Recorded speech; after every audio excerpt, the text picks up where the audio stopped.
અમેરિકાની government agency છે એમણે આ મહિલાની ધરપકડ કરી છે અને આ મહિલાને 500 કિલોમીટર દૂર ડિટેન્શન સેન્ટરની અંદર મોકલી દેવામાં આવ્યા છે.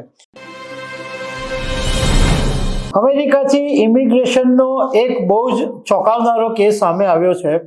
એક ભારતીય મૂળની મહિલા અમેરિકામાં 27 વર્ષથી રહે છે અને 2013થી એમને માન્ય ગ્રીન કાર્ડ પણ ધરાવે છે. છતાં immigration and custom enforcement department ICE જે અમેરિકાની ગવર્મેન્ટ એજન્સી છે એમણે આ મહિલાની ધરપકડ કરી છે અને આ મહિલાને 500 કિલોમીટર દૂર ડિટેન્શન સેન્ટરની અંદર મોકલી દેવામાં આવ્યા છે. તો ગ્રીન કાર્ડ હોવા છતાં આ મહિલાની ધરપકડ કેમ થઈ એ મુદ્દા ઉપર હું તમારી સાથે વાત કરીશ.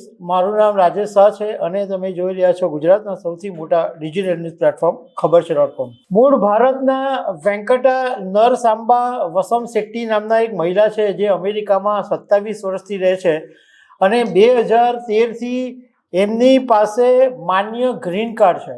પણ એમ છતાં પણ હમણાં 11 ઓગસ્ટ 2026ના દિવસે immigration and custom enforcement ICE એણે આ મહિલાની ધરપકડ કરી લીધી છે. હવે હું તમને થોડી સામાન્ય ભાષામાં સમજાવવાની કોશિશ કરીશ કે ગ્રીન કાર્ડ એટલે શું.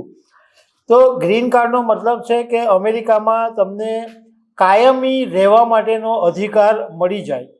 પરંતુ એનો મતલબ એવો નથી જે ગ્રીન હોલ્ડર હોય, જે અમેરિકાના કાયમી રેસિડેન્ટ થઈ ગયા હોય, એમને ક્યારેય પણ ઇમિગ્રેશન કાર્યવાહીનો સામનો નહીં કરવો પડે. હવે જે આ મહિલા છે વેંકટા નરસંબા વસમ શેટ્ટી, એમની પાસે ગ્રીન કાર્ડ હોવા છતાં ધરપકડ કેમ કરવામાં આવી? તો અમેરિકા ઇમિગ્રેશનનો એક નિયમ છે કે કોઈ પણ ગ્રીન કાર્ડ હોલ્ડર હોય એને વિદેશમાં જવાની છૂટ છે. એટલે અમેરિકામાં રહી છે તો ભારત જઈ શકે, ઓસ્ટ્રેલિયા જઈ શકે, ગમે ત્યાં બીજા દેશમાં જઈ શકે. પરંતુ એના માટેની એક સમય મર્યાદા છે. કોઈ પણ અમેરિકામાં રહેતી વ્યક્તિ એટલે જેની પાસે ગ્રીન કાર્ડ છે એ કોઈ પણ દેશમાં વધારેમાં વધારે 180 દિવસ રહી શકે. મતલબ કે 6 મહિના સુધી અમેરિકાની બહાર રહી શકે. હવે આ જે મહિલા છે વેંકટા શેટ્ટી, એ ભારત આવેલા એપ્રિલ 2022માં અને 6 મહિનાને બદલે 7 મહિના રહ્યા અને ફેબ્રુઆરી 2023માં તેઓ પાછા અમેરિકા પરત ફર્યા. એટલે અમેરિકાના ઇમિગ્રેશન ડિપાર્ટમેન્ટમાં તપાસ ચાલુ થઈ. અમેરિકાનું હોમલેન્ડ સિક્યુરિટી છે એણે તપાસ કરી કે તમે 7 મહિના કેમ રહ્યા. તો આ વેંકટા શેટ્ટીના વકીલે દલીલ કરી કે એમના માતા પિતા બહુ વૃદ્ધ છે એટલે સેવા માટે ગયા હતા અને એ દરમિયાન કોરોના મહામારીમાં વેંકટા શેટ્ટી પોતે કોરોનાની અંદર ફસાઈ ગયા અને એમને પોતે કોરોના થઈ જવાને કારણે 2 વીક હોસ્પિટલમાં એમને રહેવું પડ્યું અને એને કારણે એમને ભારતથી અમેરિકા પરત ફરવાની અંદર વિલંબ થઈ ગયો. વકીલે એવું કીધું કે અમેરિકામાં એમનું ઘર છે, અમેરિકામાં એમની નોકરી છે. નોર્થ કેરોલિનાની અંદર આ વેંકટા શેટ્ટી સરકારી શાળામાં શિક્ષિકા છે અને એમના 2 પુત્રો પણ ગ્રીન કાર્ડ હોલ્ડર છે. એમના 2 પૌત્ર પૌત્રીઓ પણ અમેરિકાની અંદર ગ્રીન કાર્ડ હોલ્ડર છે.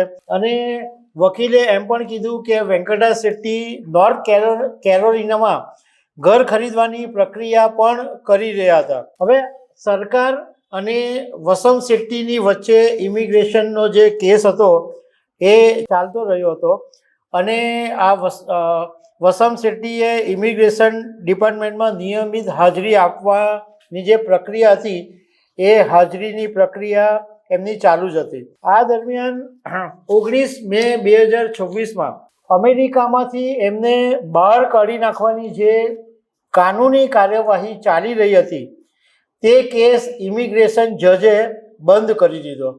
હવે જે એમની ICE સાથેની જે શિડ્યુલિંગ મિટિંગ હતી એ ચાલતી જ રહેતી હતી અને જુલાઈમાં જ્યારે વસંત શેટ્ટી ઇમિગ્રેશન ડિપાર્ટમેન્ટમાં ગયા ત્યારે એમને એવું કહેવામાં આવ્યું કે હજુ આઈસીએમાં ડેટા અપડેટ નથી થયા અને કેટલાક અધિકારીઓ ગેરહાજર છે, એટલે તમે આવતા મહિને આવજો. એટલે 11 ઓગસ્ટે વસંત શેટ્ટી ફરીથી ઇમિગ્રેશન ઓફિસે ગયા તો ત્યાં આગળ એમની ધરપકડ કરી લેવામાં આવી.